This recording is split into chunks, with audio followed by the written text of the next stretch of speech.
high school students, we would like to welcome you all to the San Antonio African American Community Archive and Museum's installment of our Conscious Curriculum and Conversations project for upper level students. My name is Heather Williams, and I am the program director here at SACAM. During this webinar, we'll ask you to please type any questions you may have about the discussion in the Q&A area of the Zoom call, and we will present the questions to the panelists as soon as we can. To give you a little bit of background history as to why we're here tonight, this webinar is the brainchild of two socially conscious individuals who currently attend a local high school right here in San Antonio, Texas. Both are National Honor Society candidates. These bright students saw a need to educate fellow students of all levels to assist them in coping with the social impacts of what they observed because of racism and prejudices. They reached out to us at the San Antonio African American Community Archive and Museum for guidance and support. We were thrilled to help them in their endeavor. After careful thought, consideration, research, and community feedback, the project began to take shape, and the Raised Ed Conscious Curriculum and Conversations was born, brought to you by SACAM. We are happy that you chose to join us for this month's topic, Historical Eurocentric Education. So without further ado, I am proud to present to you our hosts, Avery Neal and Abibed Pulupaka, who could not be with us tonight because of a prior commitment with his debate team. Standing in for Abibed will be Bradley Sykes from SACAM. We also have the honor of a special treat. We'll have the director of SACAM, Ms. Deborah Omawale, on the call as well. We welcome you, Avery, Bradley, and Deborah.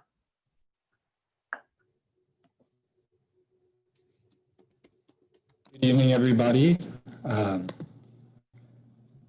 Founder of the Brain Science Symposium for the City of San Antonio, Dr. Sunita Punjabi is known as the Brain Coach, currently practicing in the medical center, where she is doing research and is assisting people to create a cause-driven life. Dr. Sunita uses neurointegration technology and psychology to help individuals experience mental transformation that can be measured at the neurological level. Thank you so much, Dr. Punjabi, for joining us. Thank you, Bradley. Thank you so much. We also have Dr. Debbie Barrett here with us today. She taught at Texas A&M University, San Antonio for 13 years and held the position of department chair for 3 years. Her teaching interests included early childhood, curriculum and instruction, and multicultural education. Her research involved early literacy curriculum, culturally responsive teaching, and educator advocacy. Her graduate coursework at Texas A&M University College Station, where she received her terminal degree, consisted of multicultural education history, culturally responsive teaching, and multicultural curriculum. She recently retired from the university, but continues to write. Her current interest encompasses history of Indigenous and Black people in the United States for children in elementary years. Thank you so much for being with us tonight, Dr. Vera. Thank you, Avery. We will now have a topic introduction from Dr. Vera. Thank you. Okay, since we're talking about Eurocentric education, the question's going to go into it, so I'm just going to give you a little bit of a brief background. Eurocentric thought comes from the Western thought, and the Western thought originated in ancient Rome and Greece, and it surrounds the European countries all the way to the Arctic, the Atlantic, the Mediterranean, and to Asia to the east. It's associated with Christianity, Judaism, and Roman culture. Eastern thought is centered around the East, which includes the Asian countries, Japan, China, North and South Korea, Mongolia, Taiwan, Hong Kong, as well as the Central Middle East, Central Asia, South Asia, and India. The term Eurocentric dates back to the 1970s, but it did not become prevalent until the 1990s, when it was frequently applied in the context of decolonization and development and humanitarian aid that industrial countries offered to developing countries.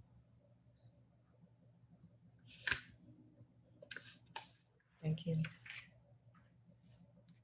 So, Dr. Vera, thank you so much for that explanation. Let me ask you this. Since our topic tonight is historical Eurocentric education, how is that seen in recent history? How is Eurocentric,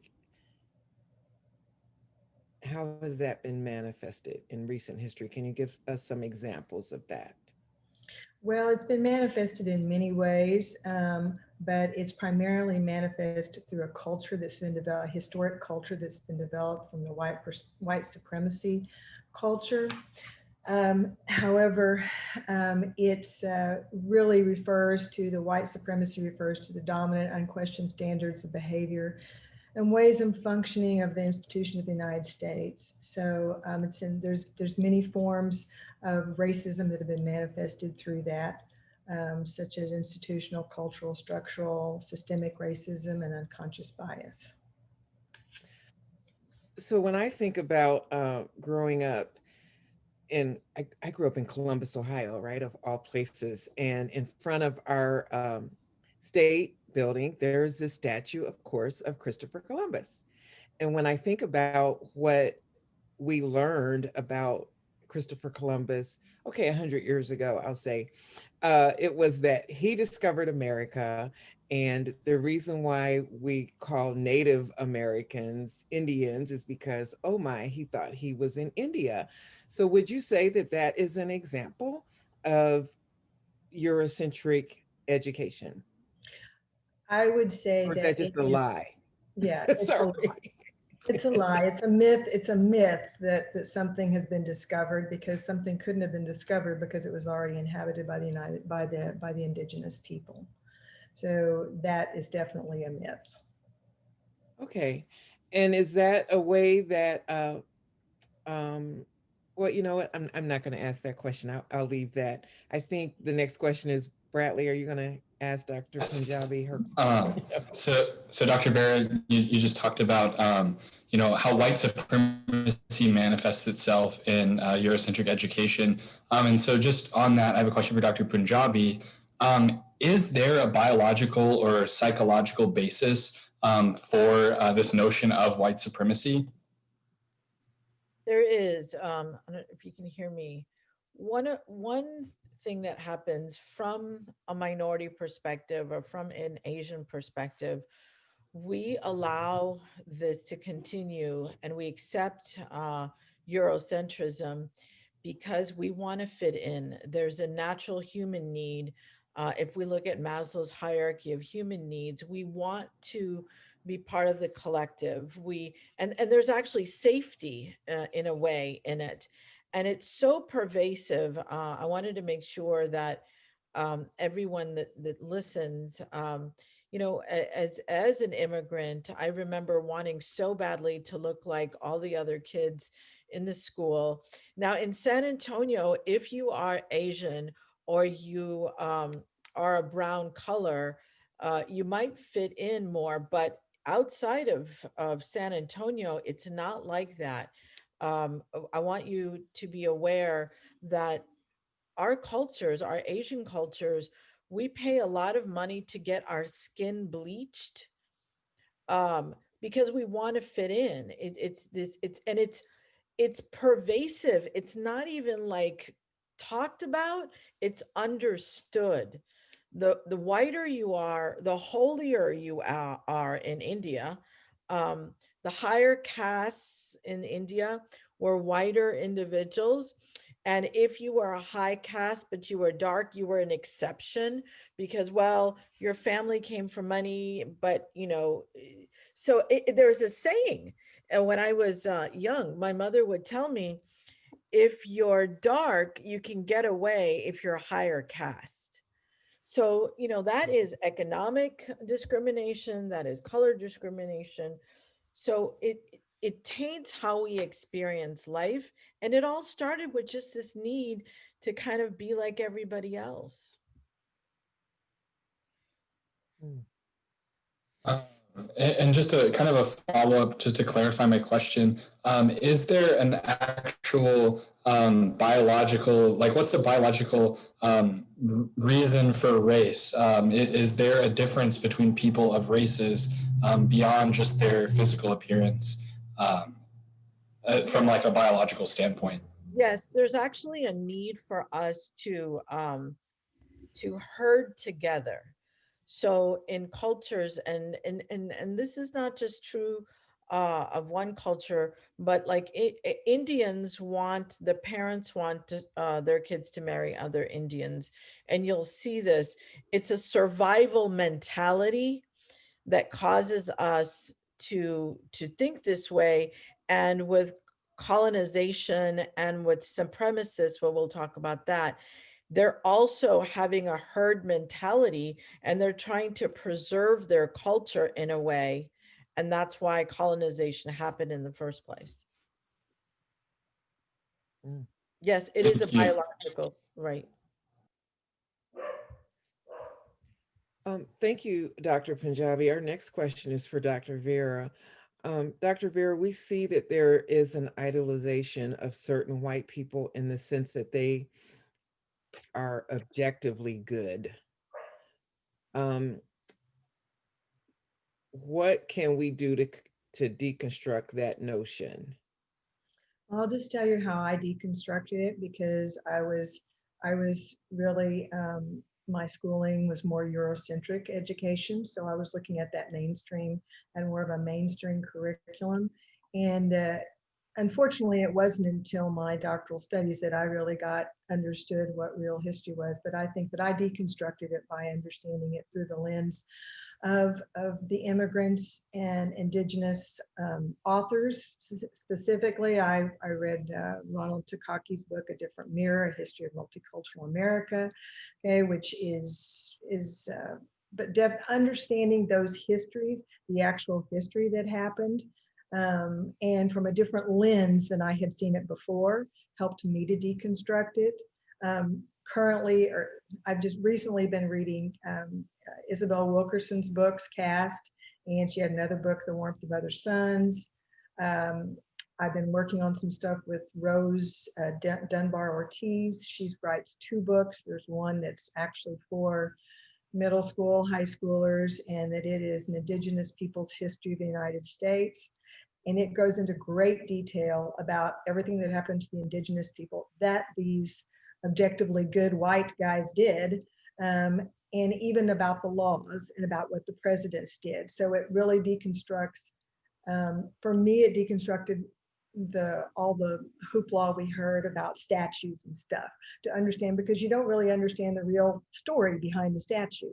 All right. And I think that reading those. So I would say the most important thing for me has been reading books to understand that, to deconstruct it. But of course, there's other ways: movies, videos, films, webinars, hearing stuff from SACAM and stuff like that. But I think that the most important thing has been, for me, has been books and being able to talk to people about it. Thank you, Dr. Vera. Dr. Punjabi, to you, why is that even a concern that we are idolizing people and calling them objectively good? It's so damaging to a child that is not European in appearance.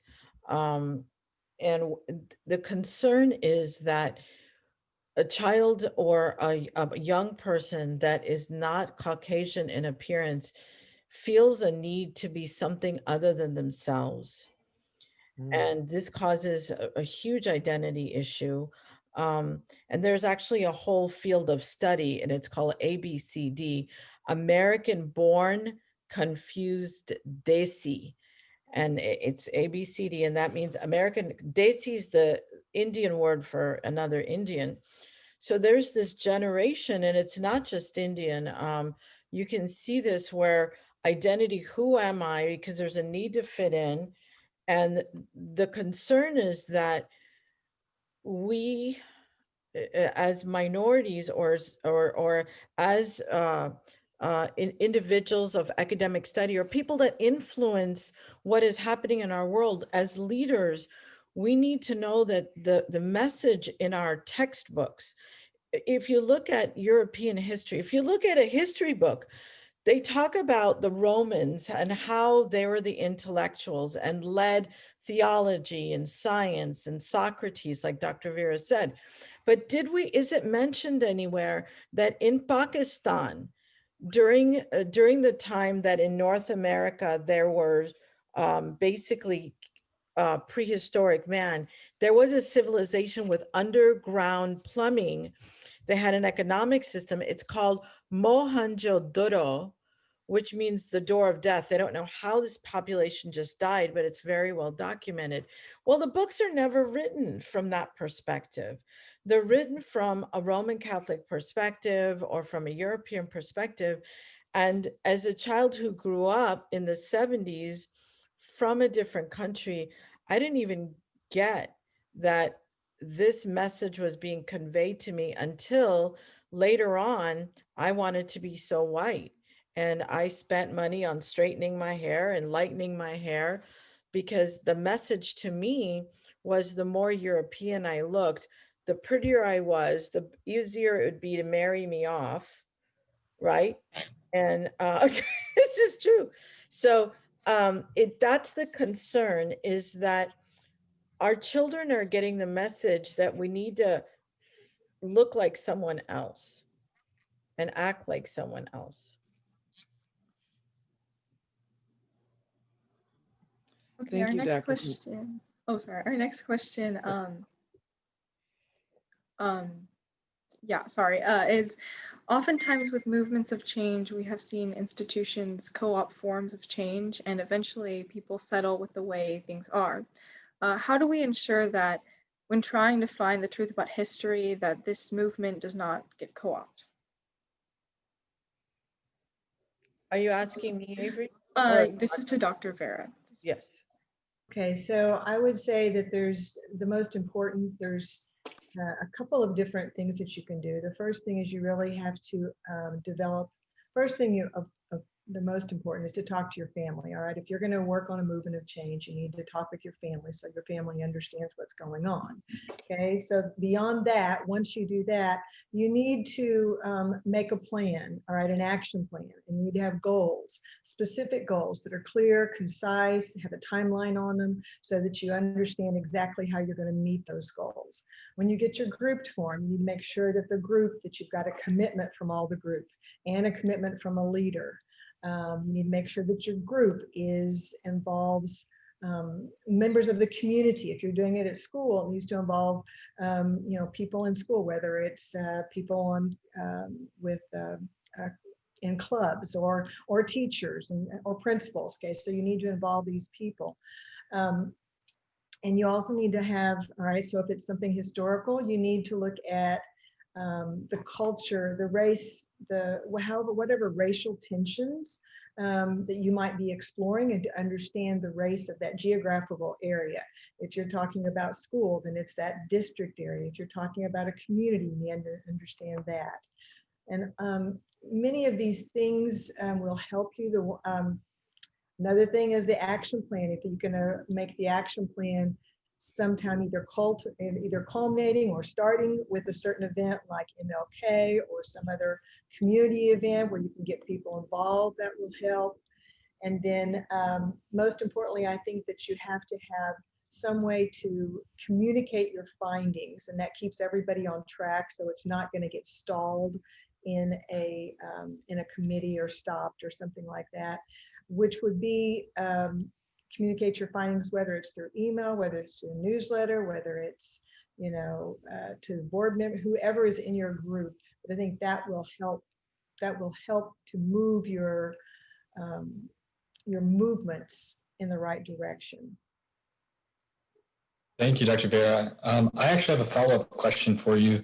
In the beginning, that you talked about talking to family members. And I know that for young people like me, it's not always easy to have those difficult conversations with our friends and our family members about, hard subjects like racial inequality. What are some things that you recommend for students and people my age for how to have those tough conversations about race and systemic issues with our friends and family? Well, I would say the one thing is if you have a relationship with them, that should make it a little bit easier, but it's important to practice active listening. All right. And by active listening, I mean being able to listen without making judgment calls. And then as you're listening, paraphrase what you're hearing them say without those judgment calls, because you might be putting words in their mouth that they may not be saying. So is this what I heard you say? This is what I'm hearing you say. Is that correct? So that you can, so they can hear, that way they also hear what you're saying, and or they hear what they might be saying, and it might not be what they meant, but that's how it came out. Does that make sense? So that would be the Yes, first, thank you. that would be a couple of things I would suggest. Hey, Bradley, Great, thanks so much. Bradley, can we ask Dr. Punjabi to answer that question too? And there's a couple of Yeah, questions sure. that I want to get to as well. Sounds great. So this is a fabulous question, because we actually dealt with this last month also, and especially now that we are approaching Thanksgiving. I think Dr. Vera's suggestion on active listening, you can actually Google that. Active listening, there are some great, super simple videos on how to do that. And it does mean allowing the other person to feel gotten. When you are talking about issues of tension, the other person that's expressing what they're trying to say wants to feel heard, gotten. And it's very interesting. Active listening has application with even hostage negotiation. So if you can imagine, people are holding their opinion and their true feelings about something hostage, and you want to release that. So that is great. I also like what Dr. Vera said about rallying yourself with a group of people, others that are like-minded with you, so you're not alone, setting goals, getting agreement with what is the issue and what are all the perspectives, not just your perspective. Get with a group, preferably an interracial group, especially when we're talking about something like what we're talking, Eurocentrism. Get with a racially diverse group and see all the perspectives, set goals, get together, get your school involved, get administrators involved. But if you are talking about communication, first start with understanding, and then if there's some action to have, I think Dr. Vera's formula hit it right on the head. Thank you, Dr. Punjabi. We have 2 questions in the Q&A. The first one says, do you think that the words, oh, Bradley, go ahead. You can probably see it better. I was actually just going to ask that same question. Sorry.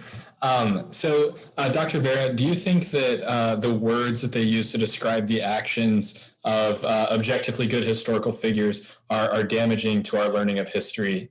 And just to kind of intuit what I think that question might be asking is, when people talk about, great conquerors and things like that, rather than talking about their violent histories, is that damaging to the reflection of, what history really is?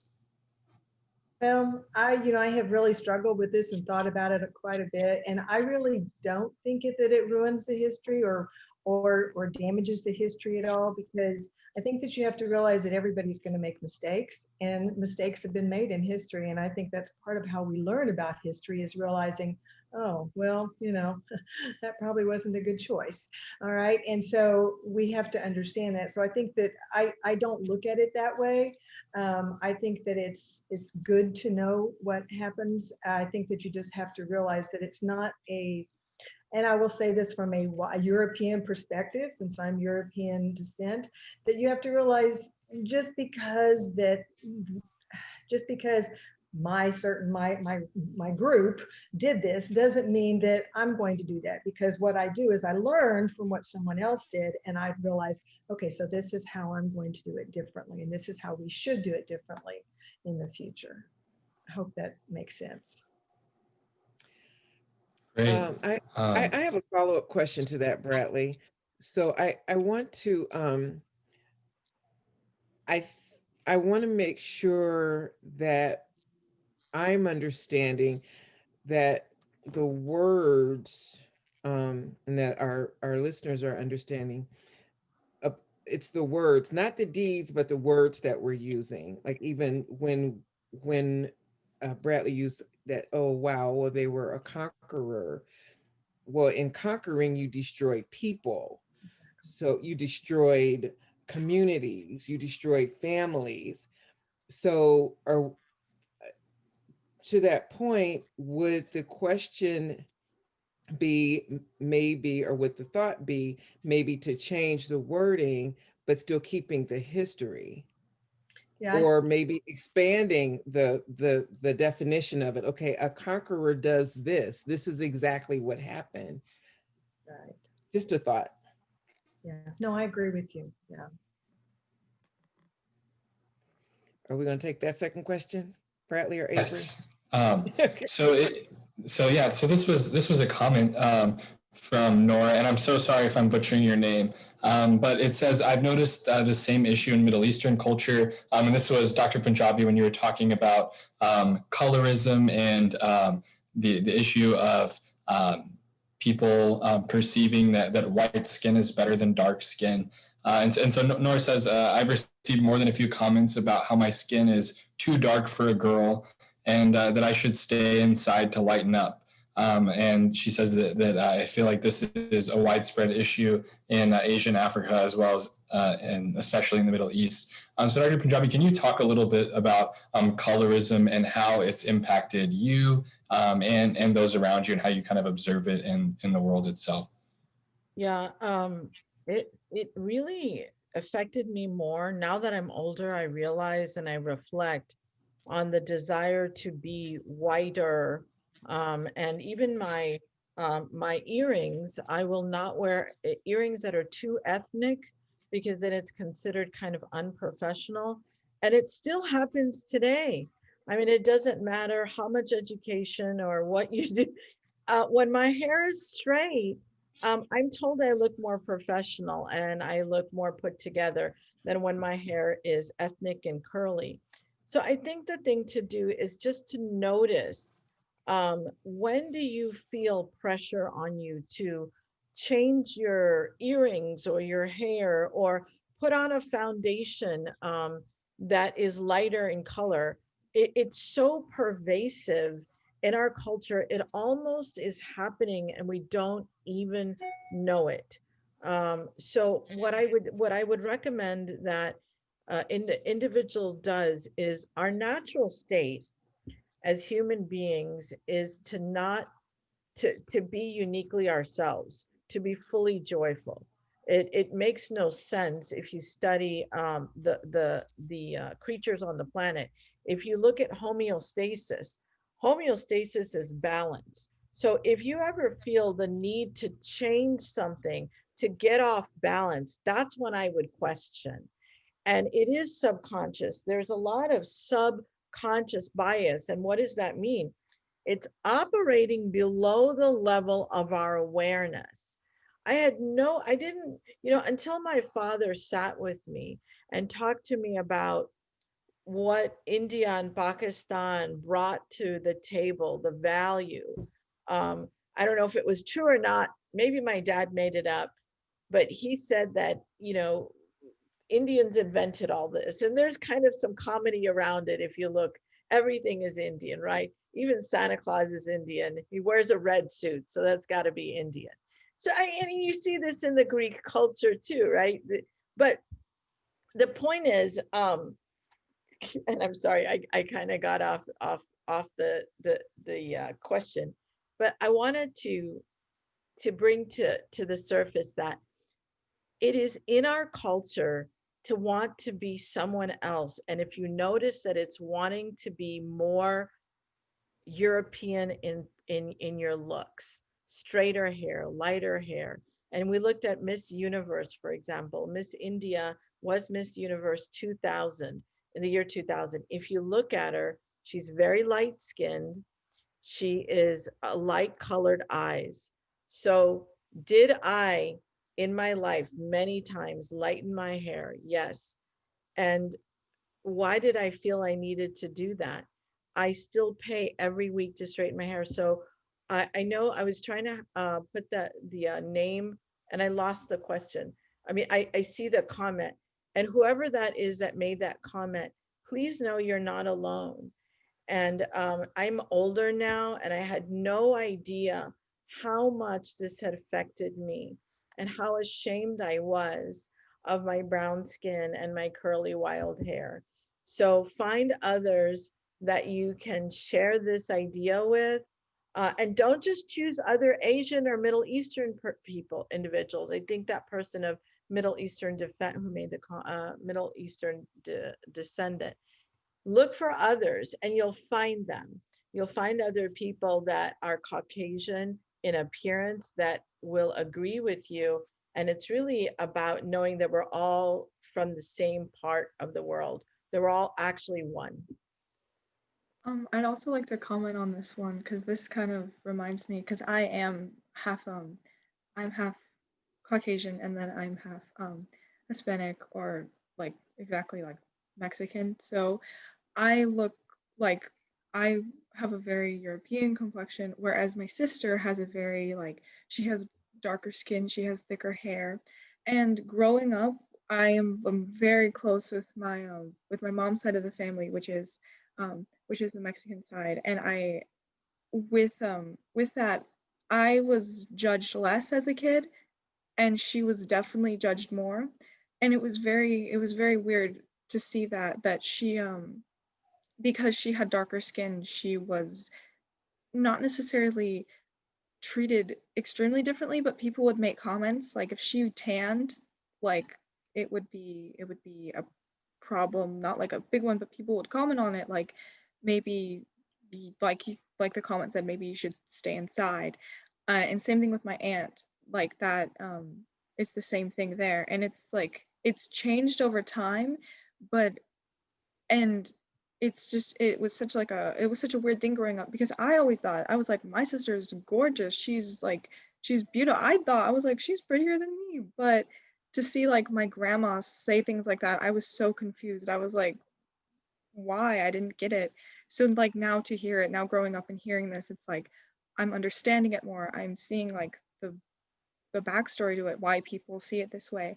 And it's so good to be around my sister, I guess, because she doesn't really care about what the rest of my family says. She is so uniquely beautiful. She doesn't care, and it's so great. She uses that, and she researches more about her heritage, and I think it's really beautiful to see that, because it's really inspiring, because she's beautiful. It doesn't and to have grown up with that, I think that has really shaped me a lot. And I know not everyone gets that experience, to see such a independent, strong woman who doesn't care about what my grandma, who was such a big figure in our family, says about that. And it's just it's such a damaging thing to say to young kids, but it's so inspiring to see how my sister you saw that and ignored it, commented on it, saying that's not okay to say those things to a kid,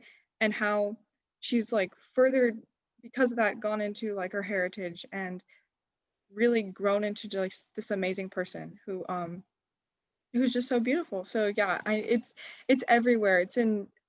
It's not just Asian or African cultures. It's in Latin America too. It's very it's damaging, but it's good to be around people who have experienced it, because you can see different ways of growth or different ways to go about it. So that's just my personal experience. Deborah, do you know, I was told not to swim too much because I'd get too dark. And I love swimming. I was told, don't swim too much. You're going to get dark. And I was told, you look black. This was like a bad thing when I was growing up. And I had no idea. Well, now I'm more aware. But so if you are someone out there, you're a minority, and you're hearing this, Avery, this is so great, right? Like you're complimenting your sister. Go out of your way, make a note, right? To especially women.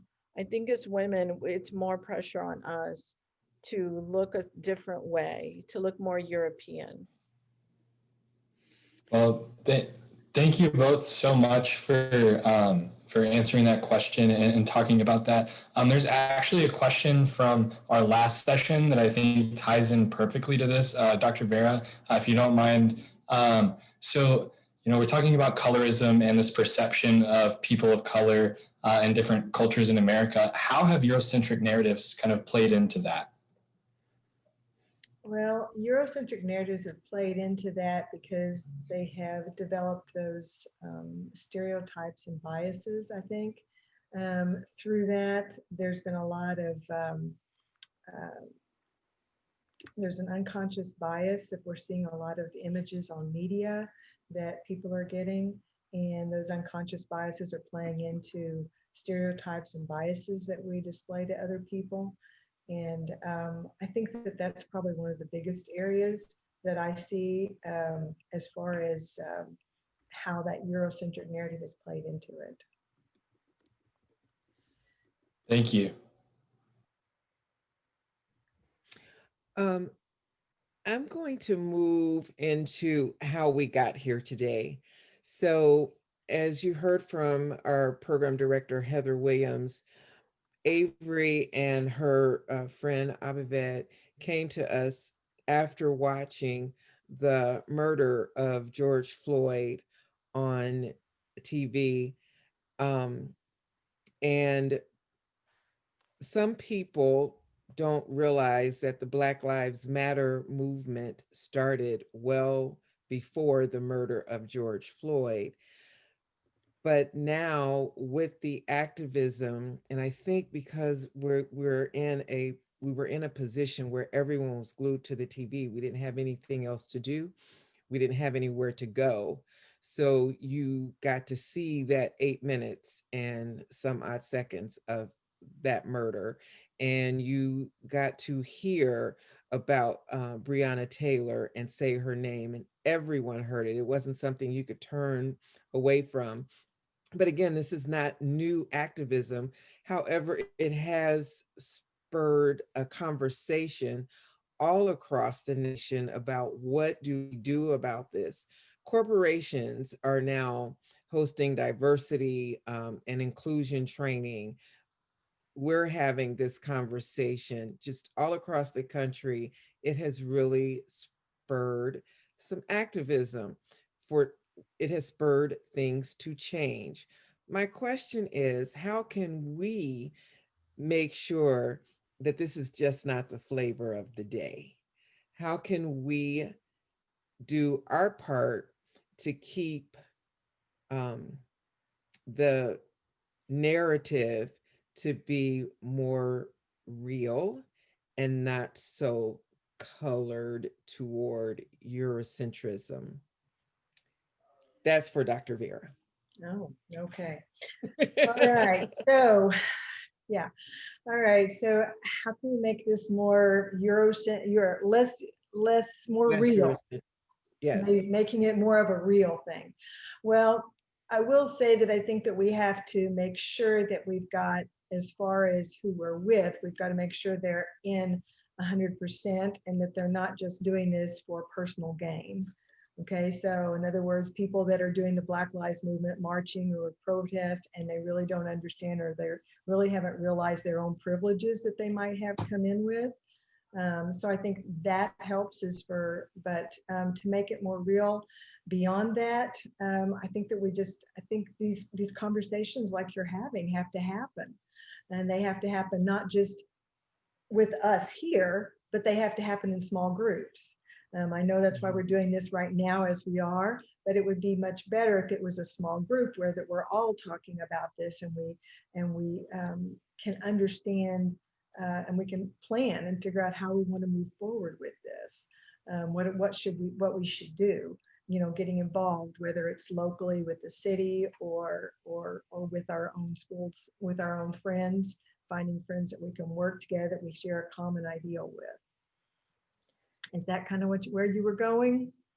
Sure. Absolutely, Dr. Punjabi. Yes, did anyone see the comment?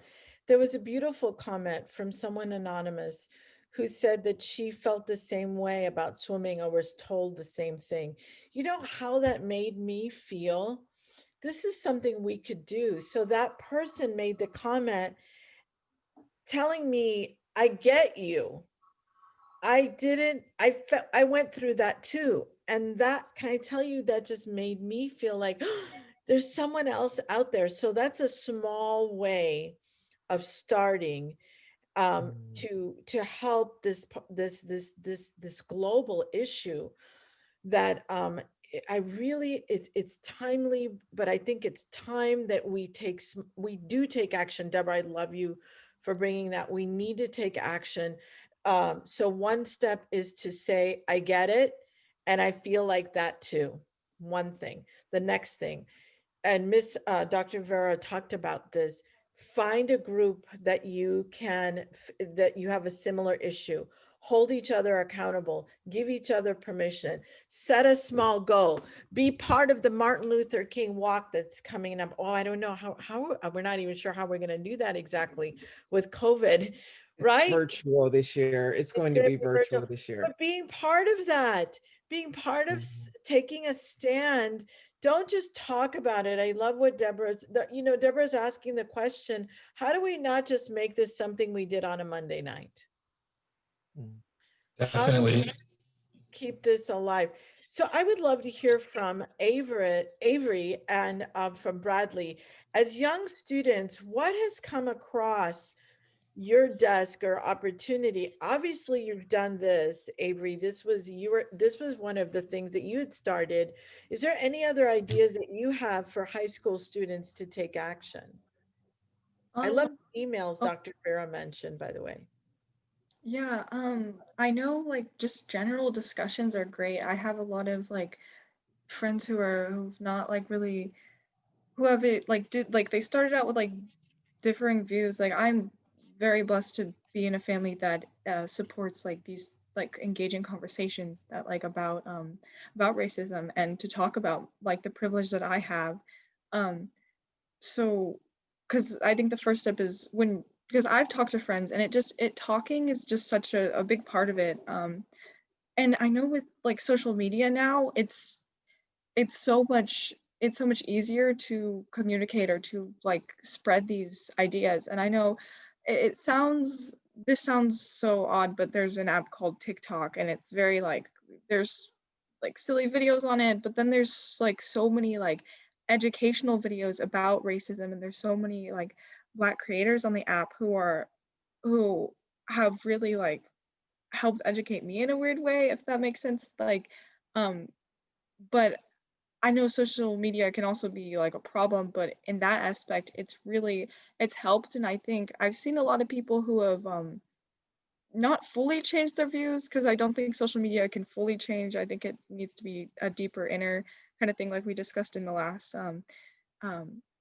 Zoom. But yeah, it helps start a good conversation. So like spreading your ideas that way, and then sitting down to have like a deeper discussion. Or I know I've noticed, this is odd, but I've noticed my teachers they've been bringing up stuff like Black Lives Matter more, and it's very interesting, because before like a few months ago I would have not heard that. It's very I wouldn't say weird, but it's just like from certain teachers I'm like, wow, I didn't like it's very engaging. Like they're trying to bring up different topics more and more to engage the students in like society, to bring up that like racism is a thing. Like it's not a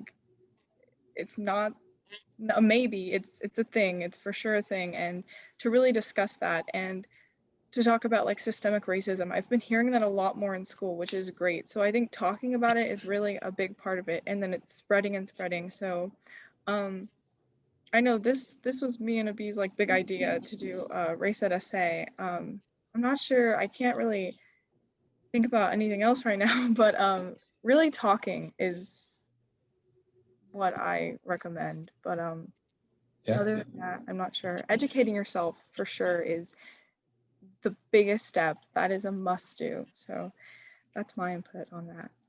That's awesome. Definitely.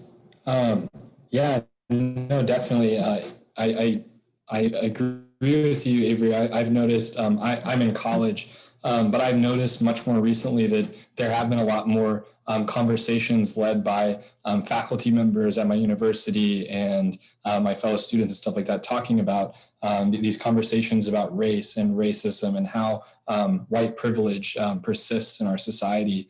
And so I agree that those conversations are so important.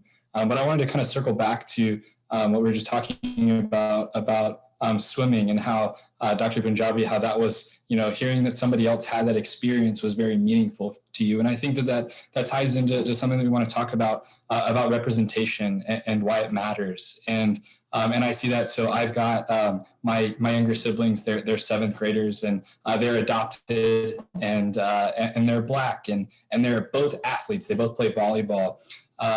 And when they look at volleyball, they mostly see, white athletes, and so when they see a Black volleyball player, that makes them so happy. That makes them feel like, somebody who looks like me can do those great things that I'm dreaming of.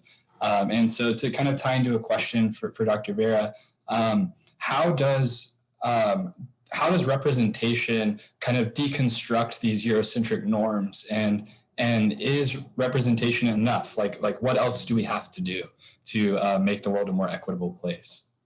By representation, you mean representation of students of color? So representation. Yeah, so by that I mean like representation of persons of color in the media. Instead of seeing all white actors, seeing somebody who looks like you, or for a white person to see a Black person that's not typecasted into a stereotype, but rather their real authentic self. That's kind of what I mean by representation. Well, I think that's where I think that the media really struggles, because they either go too stereotypical, or they are underrepresented or overrepresented, or just not accurate, if it's a historical portrayal. So I think that's kind of the struggle I think that the media is in right now. I would say I think that that's something that I feel like with teens that are not seeing their any role models, it affects their self-esteem. So it's really hard on them. I don't know what else I would say as far as where else they could go, but I think that it's something that needs to be changed in our culture. And I think that it's something that should be advocated for, whether it's advocated for through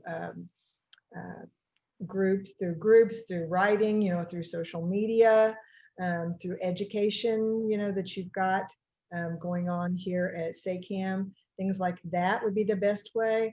I think mentors, if there was a mentor organization that you could find, because having mentors, maybe it might not be volleyball, but it might be in another sport that might be able to be a good mentor, then I think that might be helpful, because they do need to see people of color doing the things that they love to do, that gives them, helps them have a role model so that they can move forward. Did that answer your question? Yes, thank you. Also, sorry. Go on, Avery. Oh no, I was just gonna say that also this is partially related to media, but I think I just recently saw something related to the Oscars that like they're not like you have to have like a woman, or like you have to have like a woman as like a role in the like a role, or like you have to have like a minority. I can't think of the exact what it was, but you can see that the media is trying to push more towards like supporting minorities in a way, and I don't know how well that's going to go, but I think it's a positive, hopefully. Did someone see the comment from the anonymous? I loved it. Can someone see it says that there are so many holidays in different cultures coming up.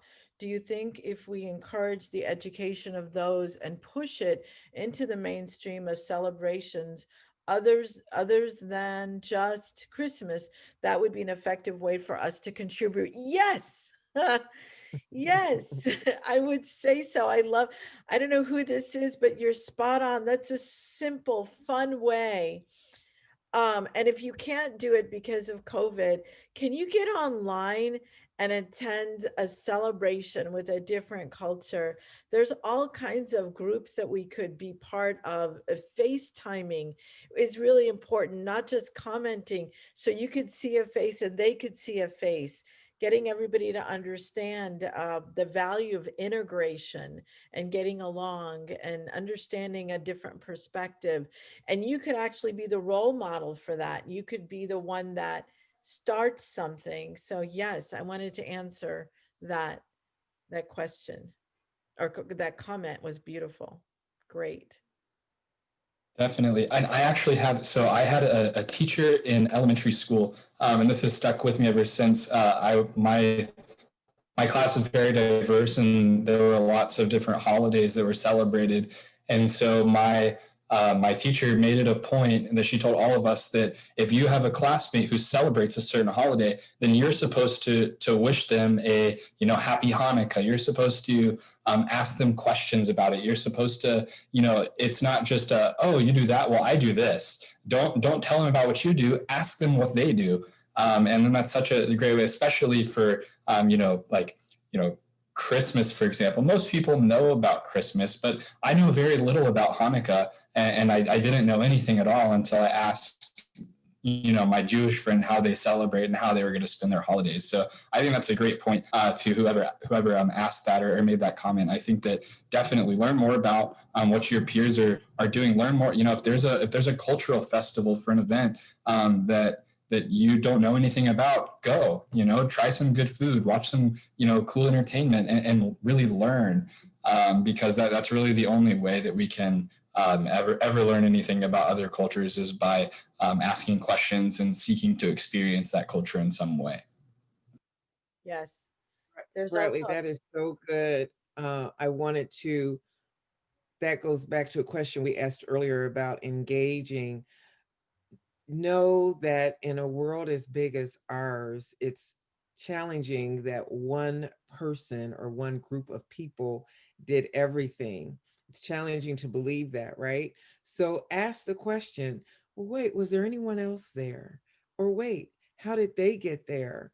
So as long as you continue that curiosity that you have as a student, as a scholar, and you verbalize it, it's going to force people to be in a position to tell the truth. We've got something else in the chat. Also a suggestion, in the question and answer, a suggestion is to learn about New Year's celebrations from different cultures. That also has academic value. Thank you for that. yes. I'm going to give it back over to these young people. Do you have anything else? No, I think that's good. It was a really good discussion. If Dr. Punjabi, if you want to have the topic conclusion now, that would be great. Yeah, I wanted to say, if you are a student of science, and to me, we can all have opinions, but if we look at the science of how things happened, there was a continental drift.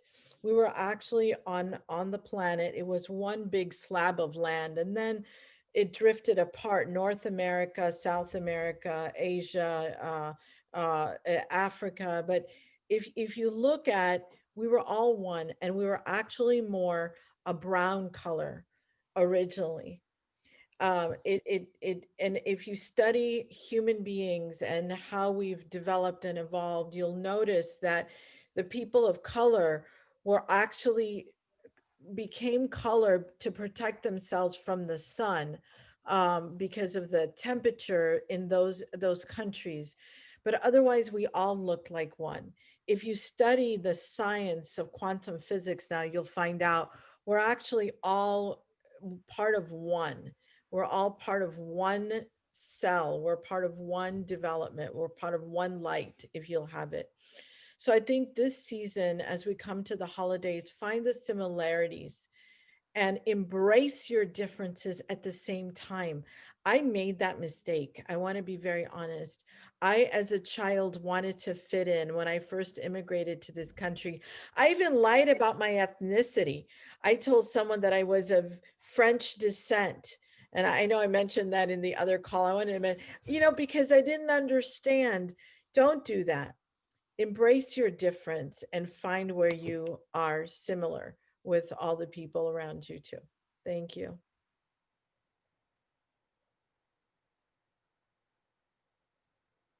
Thank you. Dr. Vera, do you have any last words before Ms. Williams comes back?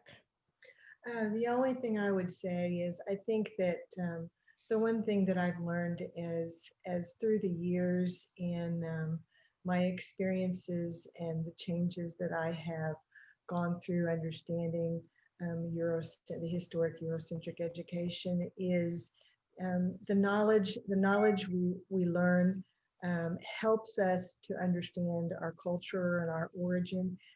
There's a saying by Marcus Garvey. He's a Jamaican political activist, and he said that the knowledge that we attained from our culture, our origin, is helps us to understand our world. And it's like a tree without roots. If we don't understand that, we don't have any roots. So I think that it's important that we understand, because a tree without roots isn't going to live. All right. So I think that it's important for our country to understand their roots, and then we can move forward. The second thing is, I think that I have learned is all the knowledge you have, whether it's cultural celebrations, whether it's books, wherever you gather your knowledge about other cultures from, there's still got to be a change inside, and there's got to be a change in your thinking, because this is from the teacher background. I can teach all day to teach teachers and tell them how to act and what to do, but if there's not a change inside, there's not going to be anything. So there's got to be something that you're working on inside. Wow, thank you so much for that. Well, thank you everyone for participating in tonight's discussion. Dr. Punjabi, Dr. Vera, Avery Neal, Deborah Omawale-Jarman, and Bradley Sykes.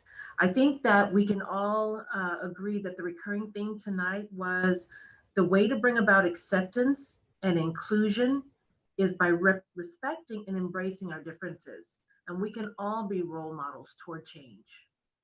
So again, I really want to thank everyone for attending tonight's discussion. I want to thank the SACAM board, the staff, our interns, volunteers, friends, and especially you, the attendees to tonight's discussion.